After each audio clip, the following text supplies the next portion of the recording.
मोहरमच्या पार्श्वभूमीवर बाबा हजरत मखदूम शहाबुद्दीन शाह उर्फ कैबीशाह वली यांच्या दर्ग्याचे दर्शन घेण्यासाठी आज शनिवारी भाविकांची गर्दी उसळली। चंद्रपूर शहरातील कारागृहात असलेल्या या दर्ग्याची ख्याती संपूर्ण विदर्भात असल्याने भाविकांनी आपली उपस्थिती दर्शवली होती। मुस्लिम बांधवांसोबत हिंदू बांधवांनी बाबांच्या दर्ग्याचे दर्शन घेत माथा टेकला।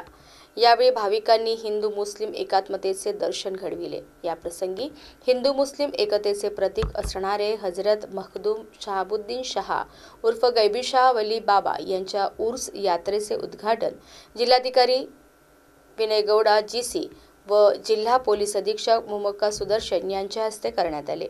यावेळी जिल्हा कारागृह अधीक्षक अनूप कुमार कुंभरे, मनपा आयुक्त विपिन पालीवाल उपस्थित होते।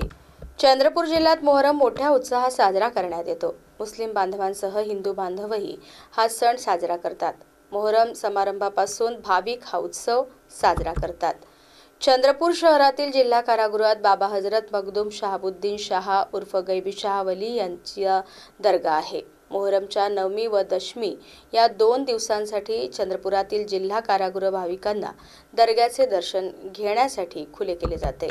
आज शनिवारी मोहरम निमित्त येथील दर्ग्यावर भाविकांची गर्दी उसळली होती। भाविक मोठ्या भक्तीने आपल्या मुलाबाळांसह येथे आले होते।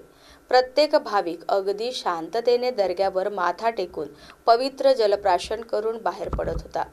भाविकांनी बाबांच्या दर्ग्यावर चादर चढवून आशीर्वाद मागितला।